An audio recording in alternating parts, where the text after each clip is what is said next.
kasih. Assalamualaikum warahmatullahi wabarakatuh.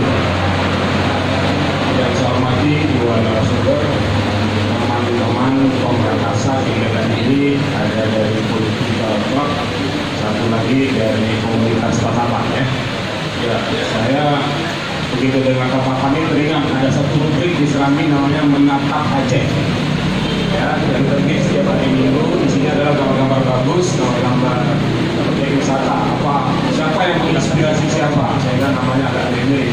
Satu Menatap Aceh, satu lagi Tatapan. Di depan saya ada dua orang yang bisa menatap saya, tapi saya nggak bisa menatap. Ya. Nah, dan bercanda. Terus kemudian, ya ini yang menarik untuk menyelenggarakan sebuah diskusi pasca pilpres, pasca pileg. Saya teringat waktu habis pemilihan pilkada kemarin juga hal seperti ini dibuat dan saya diundang oleh teman-teman dari GPS, Gerakan Pemuda Subuh. Ya, kita bahas langsung apa dampaknya setelah Irwandi dan Nova terpilih. Dan 5 tahun sebelumnya juga diskusi yang sama mereka buat juga, saya diundang lagi untuk memprediksi apa dampaknya ketika misalnya Irwandi Najar kalah dan yang terpilih itu adalah Jaini Abdullah bersama Malik. Jadi nggak apa-apa, yang namanya duduk diskusi bicara politik itu fleksibel aja saya kira ya. Kalau kenyataan yang kita prediksi itu tepat ya alhamdulillah, berarti kita jadi juru tenung yang bagus lah ya. Tetapi kalau ternyata meleset, kita bilang aja kita juga masih junior, dibilang lama-lama ini. Kepada saya diberikan topik khusus atau subtopik atau subjudul tentang bagaimana nasib PSN. Jadi saya cerita dulu apa itu PSN. PSN itu adalah proyek strategis nasional. Jokowi bersama Yusuf Kala berpikir bahwa perlu ada terobosan-terobosan tertentu di provinsi-provinsi tertentu untuk mempercepat ya, sehingga ada terjadi akselerasi percepatan pembangunan yang kalau tidak dibuat itu ke dalam proyek strategis nasional, mungkin jalannya normal-normal aja, landai-landai, dan ada satupun gerakan yang lebih dinamis atau bahkan lebih progresif gitu. Atas dasar itu dibuatlah gagasan untuk membuat PSN cukup banyak, ada 125 PSN di Indonesia. Saya ulang, ada 125 PSN di Indonesia, 7 diantaranya, bukan 6 tapi 7 diantaranya itu ada di Aceh. Apa saja yang 7 itu? Pertama adalah jalan tol. Jalan tol terdiri atas 4 section. 4 section itu adalah 4 bagian. Banda Aceh, Sigli Birun atau Losmawe perbatasan Langsa kemudian satu tahap lagi ke Bida, itu dia. Nah, beberapa waktu lalu, kira-kira 4 bulan lalu, ini persoalan PSN ini mencuat terutama karena nanti saya buka apa dasar kenapa itu heboh. Tetapi sebelum saya sampaikan kenapa itu heboh, saya akan uraikan dulu satu persatu supaya teman-teman punya gambaran yang utuh apa-apa saja yang menjadi PSN di Aceh. Di luar jalan tol itu ada 4 buah lagi waduk sebetulnya, kan 3. Waduk pertama itu adalah waduk Pluto. Pluto itu tempatnya di Payapakong, dan ini ya sampai saat ini stagnan gitu. Hampir nggak ada progres yang berarti karena ada 80 kapling tanah yang belum selesai ganti ruginya. Mereka minta ganti untung, tapi pemerintah menyediakan ganti rugi, gitu kan, sehingga tidak tercapai. Di samping juga ada permainan tanah yang sedianya tanah rakyat, tanah negara, tetapi seolah-olah ada pemiliknya. Itu persoalan yang ada di Payapakong. Ada 80 kapling lagi yang belum selesai, tetapi itu menghambat semua proses. Padahal itu kecil saja dibanding yang sudah dibebaskan. Sayangnya itu Jokowi berharap itulah proyek pertama setelah 4 bulan dia jadi presiden, datang ke Aceh, terbang dari Banda Aceh ke Losmawe dan kemudian melakukan peletakan batu pertama. Ya, sampai 4,5 tahun kemudian, saya yakin batu pertamanya udah hilang. Nanti Jokowi datang lagi untuk mencari batu yang hilang itu. Itulah lamanya progres di tempat itu. Yang kedua itu adalah waduk Ruko, ya, waduk Ruko. Rukonya bukan Ruko Darussalam nih, ya, Rukonya pilih ya Pak. Kemudian juga yang paling monumental itu adalah Waduk Tiro. Waduk Tiro ini saya ketemu langsung dengan teman-teman Elman. Elman itu adalah lembaga yang ditunjuk negara untuk membayar urusan-urusan ganti rugi setelah diselesaikan tahapan administrasinya. Elman sudah membayar semuanya untuk Tiro. Boleh dianggap Tiro itu sudah selesai dari segi ganti rugi. Berarti harus masuk ke tahap progres pembangunannya.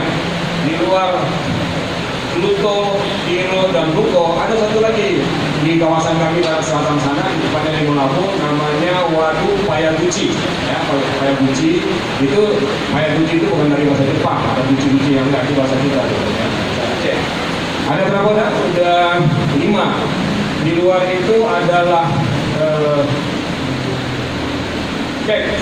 Ya, ada kek Arun. Kek Arun itu dihitung sebagai proyek strategis nasional karena ada ketika kek Aceh saja diinisiasi atau diperkenalkan di Bandar di Aceh itu adalah kek yang nomor ke-9, nomor ke-8 ketika itu ya, baru kemudian Sorong yang ke-10, Mandalika di Nusa Tenggara Barat dan seterusnya. Tapi ada persoalan yang paling mendasar ya. Kita sebetulnya lebih duluan dari Sorong. Sorong itu mana? Papua. Tetapi Papua lebih maju. Kita malah lebih terhambat. Kek kita itu bermasalah. Ya, di satu sisi pertama kali adalah rebutan antara Aceh dengan Sumut. Sumut sebenarnya itu ditaruh di Belawan, tetapi kemudian kita bertahan. Untungnya ketika itu kita punya menteri orang Aceh, orang BUMN namanya Pak Mustafa Abu Bakar. Supaya teman-teman dari Aceh Utara dan semua tahu nilai instalasi yang tertinggal di sana itu setelah ExxonMobil ada lagi, PT Arun kita lagi beroperasi, instalasinya itu nilainya 13 triliun. Saya ulang 13 triliun. Nah, kalau 13 triliun itu tidak diapa-apain, gitu, tidak difungsikan, tidak direvitalisasi, maka fungsinya tak lebih dari sekedar barang atau besi rongsokan. Jadi hebat betul di Lok Sumawe ada besi rongsokan yang nilainya itu adalah 13 triliun. Di luar itu ada tanah sekitar 26.000 hektar, tanah itu milik pemerintah melalui Pertamina. Jadi aset-aset ini baik instalasi maupun tanah yang luas itu nggak boleh sembarangan diambil oleh pemerintah Aceh. Pemerintah Aceh maunya itu milik dia. Alasannya ya udah selesai lah. Kemudian dieksploitasi Aceh sekitar 30 atau 40 tahun. Apa salahnya tanah itu balik ke kami? Nggak boleh. Ada aturan yang namanya itu aset negara yang di atas 10 triliun itu nggak boleh diambil alih langsung oleh pemerintah setempat, harus atas persetujuan DPR RI. Ya, nanti yang menjadi mediator penyelesaian itu adalah Elman, karena itu singkatan dari Lembaga Manajemen Aset Negara. Nah, jadi otomatis harapan Aceh di masa Pak Jai itu akan kabur. Oke, berganti rejim, masuk Pak Irwandi langsung mematok 51% saham kek itu menjadi hak pemerintah Aceh. Terus kemudian konsorsium yang mendukung lahirnya kek, pertama itu adalah PT PIM, yang kedua Pertamina, yang ketiga Pelindo. Ini apa-apaan? Pemerintah Aceh sepeser pun nggak ada uangnya di sini.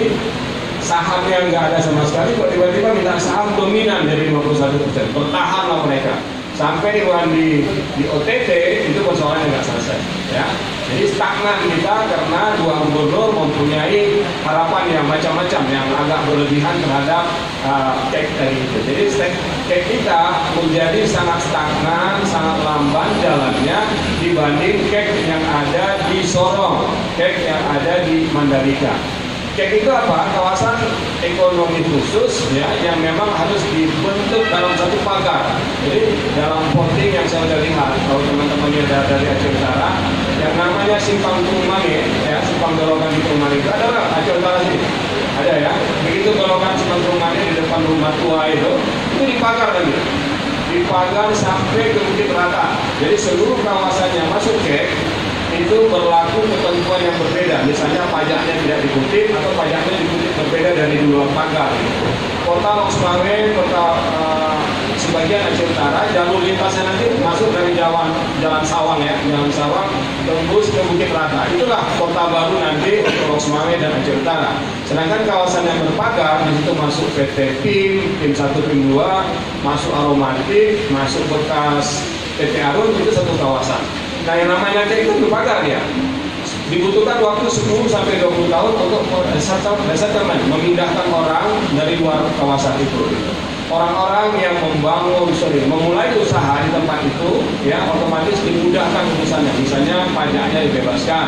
Ada juga dibentuk misalnya pelayanan yang sifatnya umum dan juga ada yang syariah karena Aceh itu bersyariah Islam. Jadi ada pojok, ada syariah corner nanti. Mulai dari pelayanannya bank-bank yang syariah, kulinernya seperti itu, pelayanannya seperti itu semua. Tapi ada juga tetap di kawasan kek tadi itu yang berlaku standar umum seperti di kek-kek lain di luar Aceh. Itulah gambaran kek, ya, supaya adik tahu.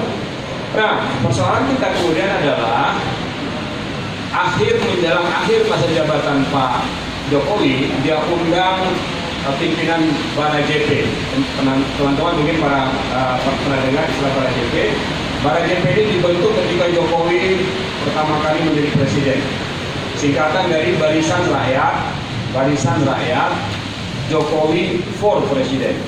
Ya, tiba-tiba dia udah jadi presiden. Wakilnya adalah Yusuf Kala. Bara JP itu relawan-relawan dihapuskan, rugi kalau dihapuskan karena itu lembaga yang potensial untuk kemudian menggait suaranya kembali. Bara JP akhirnya dipertahankan, ya, dengan kepanjangan baru. Kalau tadi Bara JP singkatan dari Barisan Rakyat Jokowi for Presiden diubah menjadi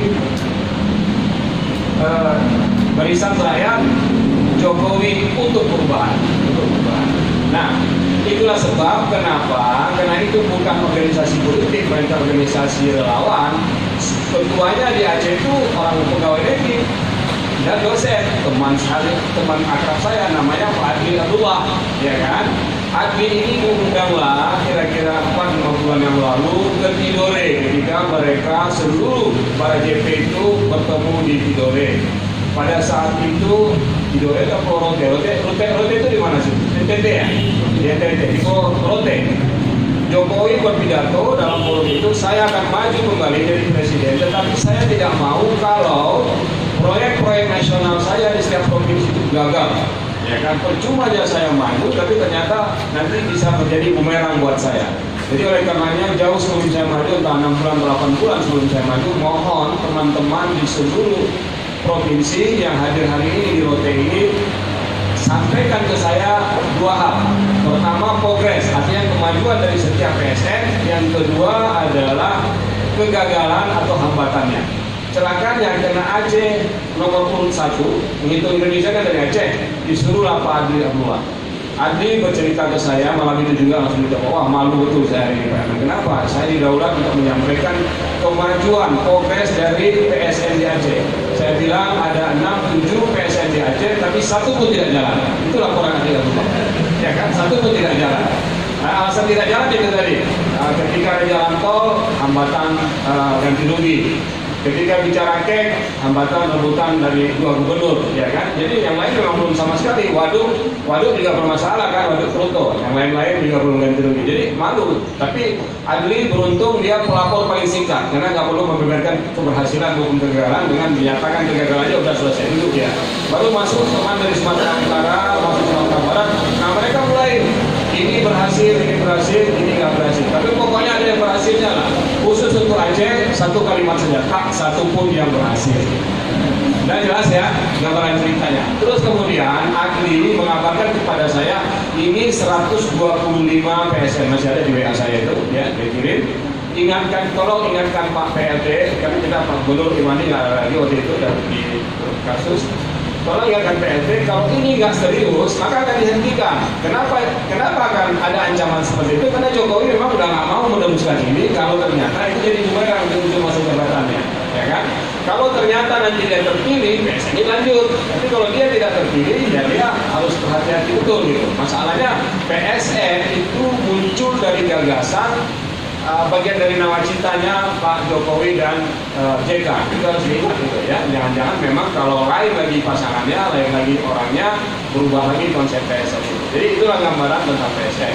Sekarang pertanyaan saya yang sekarang harus saya sampaikan juga kepada teman-teman adalah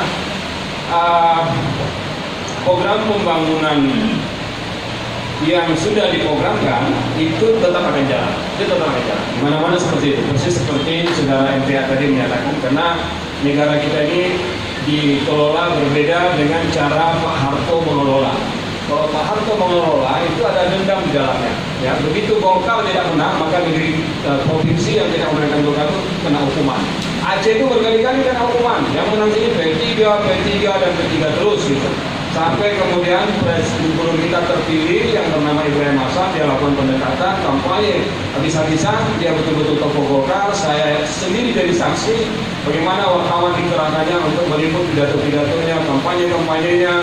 Jika perlu mangkaplah jumlah orang, nggak sampai setengah halaman, setengah lapangan, bilang aja penuh apa? Penuh perkerangan. Seperti begitu loh kondisinya, dan dilakukan kuningisasi. Ya, kita sekarang enak, kita lihat sekarang jalan kita itu ada cross, zebra cross, hitam putih. Kalau dulu kami lihat kuning mulu, betul.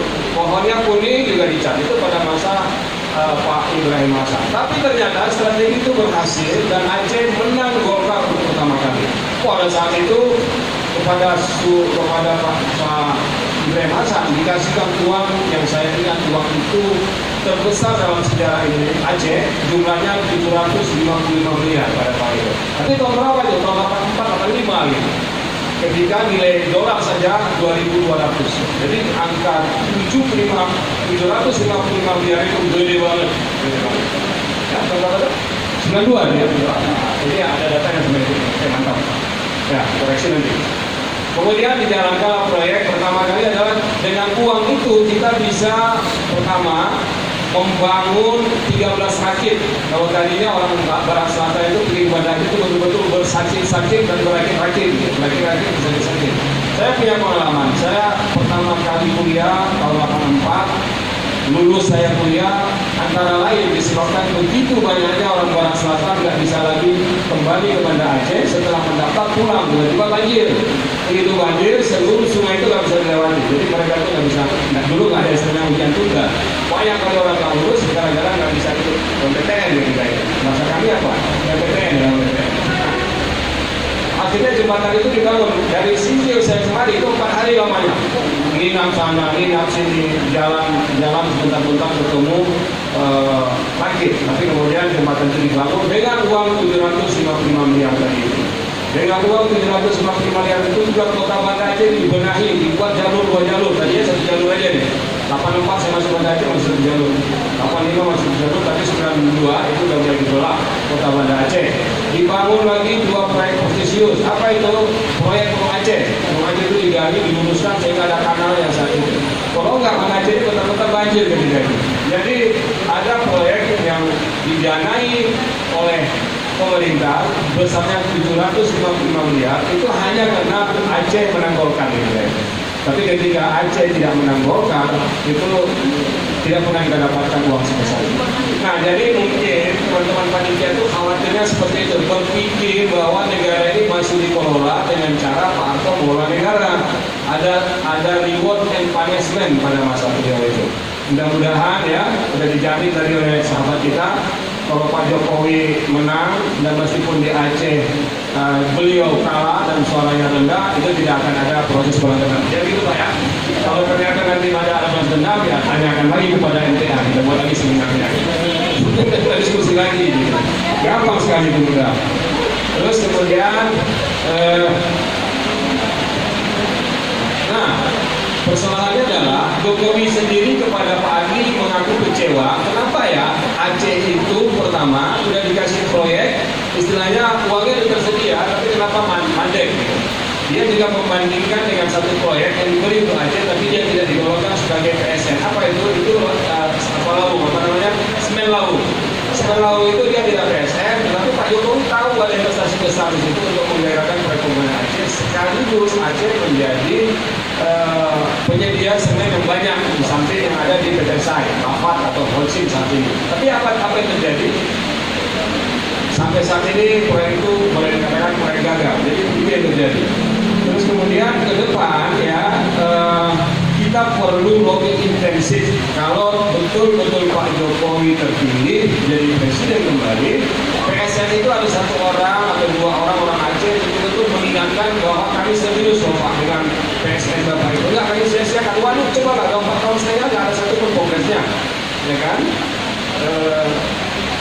Cek itu sampai bulan ini masih belum bagus pertumbuhannya. Sampai kemarin Pak Jokowi memutus Sofian Jalil. Anda tahu Sofian Jalil itu 2 minggu berada di Aceh di kamar 528. Berkali-kali saya diundang ke kamarnya hanya untuk menyampaikan betapa sedihnya Jokowi. Dia merasa Aceh itu sebagai daerah kampung halaman keduanya. Dia punya kehidupan di sini, bulan madunya di sini, lapangan kerja pertama dia dapat gajinya di Aceh, dia punya bapak angkat di Aceh, tetapi tiba-tiba nggak dipilih oleh orang Aceh. Atas dasar itu dikirimnya menteri orang Aceh kemari, Pak Sofian Jalil. Pak Sofian Jalil itu membuat semacam pemetaan, diundangnya sosiolog, Umam Hamid, diundangnya ahli hukum Pak Mawardi, Pak Adli, orang adat segala macam. Dapatlah kesimpulan ternyata orang Aceh ini sudah terlalu termakan isu hoak. Itu dia kesimpulannya. Apa yang dihoakkan itu? Pertama, hoaknya adalah kalau Jokowi terpilih, orang Aceh itu tidak akan dengar azan lagi. Tidak ada suara azan yang besar di Dengar. Yang kedua, Jokowi itu adalah turunan PKI, orang komunis. Yang ketiga, kalau dia terpilih lagi, maka dominanlah investasi asing di sini, dominanlah tenaga kerja asing di sini. Saya masih punya rekaman di handphone ini, hasil wawancara saya dengan Sofian Jalil. Itulah yang kemudian ditangkis oleh Sofian Jalil, dimanfaatkan ulama bolak-balik ke istana untuk menangkis itu. Tapi masalahnya yang namanya hoak, Aceh itu kan sangat di hoak. Nomor 3 se-Indonesia, betul kan? Di luar Banten dan Jawa Barat, Aceh. Padahal kalau dilihat dari komposisi penduduk, Aceh adalah nomor 1. Karena kita sangat sedikit, tapi sangat dalam menerima hoak itu tadi. Nah, terlepas dari iya apa tidak, untuk sementara asumsinya itulah penyebab Jokowi itu kalah.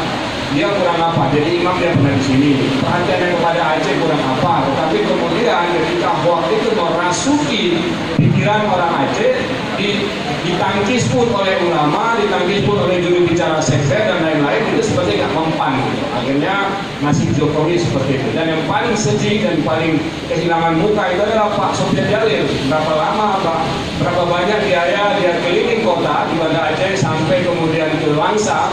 Bagus-bagus loh program dia. Antara lain Blok Smart di Banda Aceh itu menyerahkan tanah 2.183 hektar kepada Unsia, untuk kampus 2 Unsia, ya kan? Itu diumumkan di depan umum, saya hadir 1.500 orang. Ini bukan karena saya, ini karena perhatian Pak Jokowi.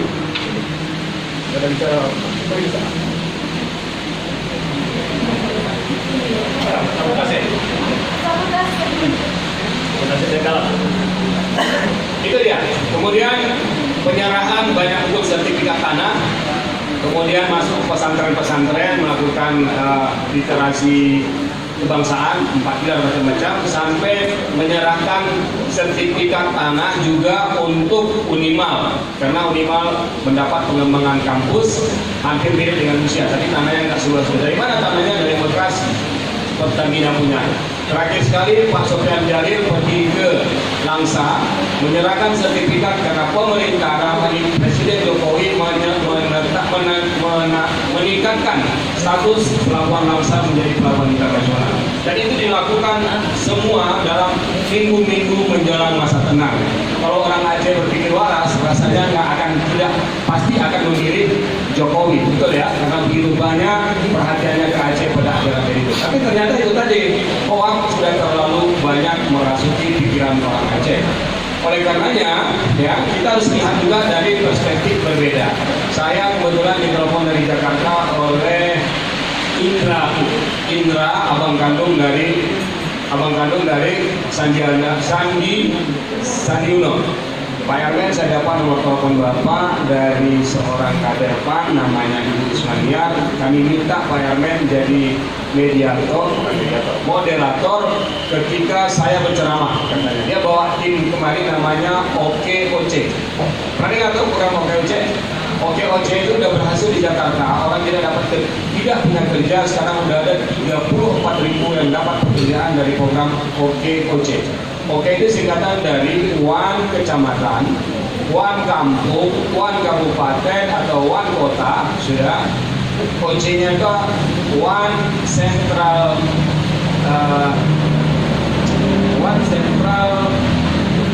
Entrepreneurship. Ya, jadi ada pusat kewirausahaan yang dimunculkan di desa-desa atau di kabupaten kota yang hurufnya huruf K semua. Itu dibiayai sama sekali itu oleh Sandiaga Uno melalui uang dia yang diambil dari perusahaan-perusahaannya, salah satunya Saratoga. Dan itu berhasil. Karena di sana berhasil, itu mau ditularkan ke seluruh Aceh. Pada hari itu diundang 650 orang hadir di mana tuh namanya Taman Budaya, betul-betul suasana ramai betul ya. Abang kandungnya itu karena magister hukum dan dokter hukum, magister manajemen dan S3-nya juga manajemen, dia berpidato biasa saja, tapi dengan mempromosikan program ini betul-betul tepat sasaran. Yang hadir itu semuanya UMKM. Dibuat pameran kecil, semua yang hadir harus memamerkan memamerkan produk-produknya.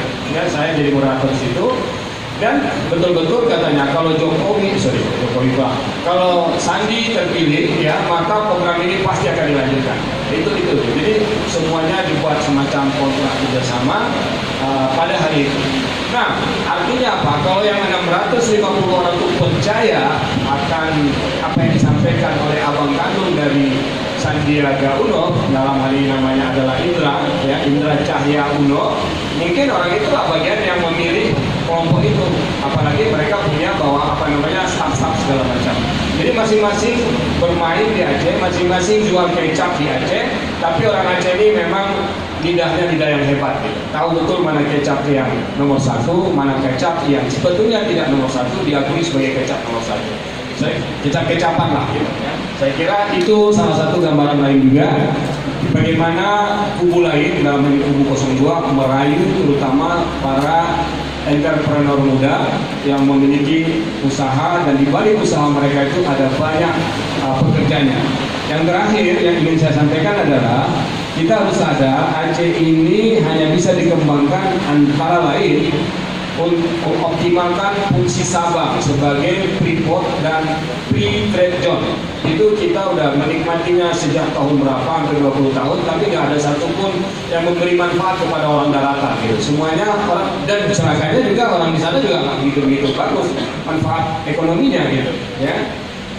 Padahal kata Abdullah Putih dalam wawancara dengan saya, kalau dia terpilih untuk DPD, dia pasti jamin kapal mobil-mobil bekas seperti dulu yang pernah masuk ke Aceh pada masa dia pasti bisa fokus kembali model seperti itu ya.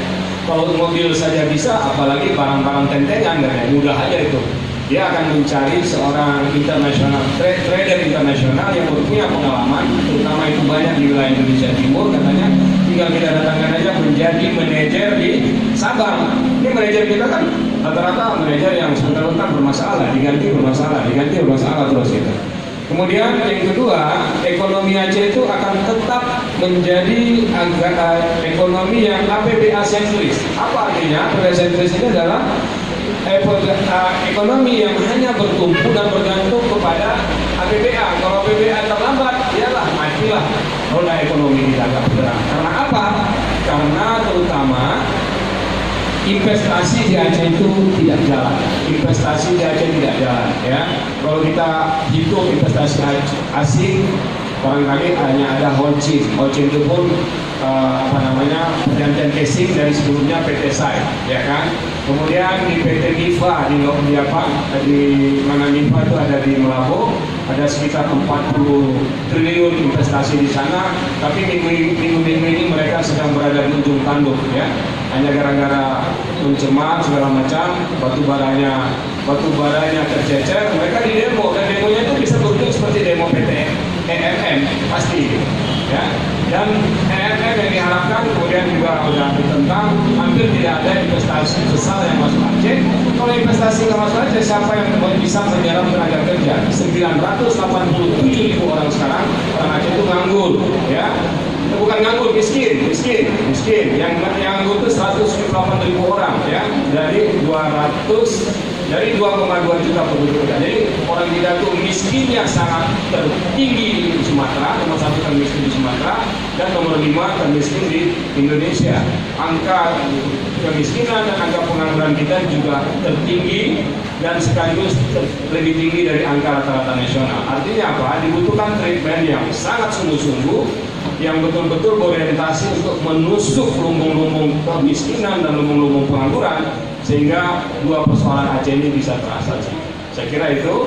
Tadi pagi kebetulan saya diundang jadi fasilitator di Unsya untuk mengurus bagaimana nasib reintegrasi ke depan di Aceh, ya. Kalau reintegrasi itu Bapak ini kebetulan harusnya dia bicara sedikit, karena dia mantan komisioner KKR yang meninggalkan gelanggang, gitu. Ya, KKR tadi kita mengundang 20 ekspertis, ya, ada yang banyak profesor segala macam, termasuk Bang Wokto, Adil Saifuddin, Soraya Kemanujaman dan lain-lain, Hamid Sarok, Pak Mawardi, untuk merumuskan bagaimana reintegrasi ke depan. Bukan reintegrasi, rekonsiliasi. Rekonsiliasi kita anggap sebagian besar sudah selesai, kita masuk tahap rekonsiliasi. Nah, rekonsiliasi itu nanti, kalau Prabowo jadi presiden, ya, itu saya pikir jadi persoalan juga, gitu. Karena ujung-ujungnya rekonsiliasi ini adalah, ya, masyarakat korban itu akan dipertemukan dengan pelaku dalam rangka mengungkap kebenaran sekaligus untuk memastikan bisakah mereka saling memaafkan. Ketika itu maaf kesepakatan tidak bisa, maka kita tidak lagi menganut konsep rekonsiliasi. Kita masuk ke keranjang lain yang namanya melalui jalur hukum, ya kan? Kalau di jalur hukum yang namanya kasus-kasus pelanggaran HAM itu nggak ada kadaluarsanya. Sepanjang masih bisa diturut ke atas, seperti ditulis oleh buku yang saya tulis Aceh Bersimbah Darah, bahwa Prabowo, Wiranto atau almarhum mertuanya Pak Harto masih bertanggung jawab atas luka-luka HAM di Aceh, ya, dosa-dosa HAM besar di Aceh, ya itu juga akan menjadi persoalan sendiri.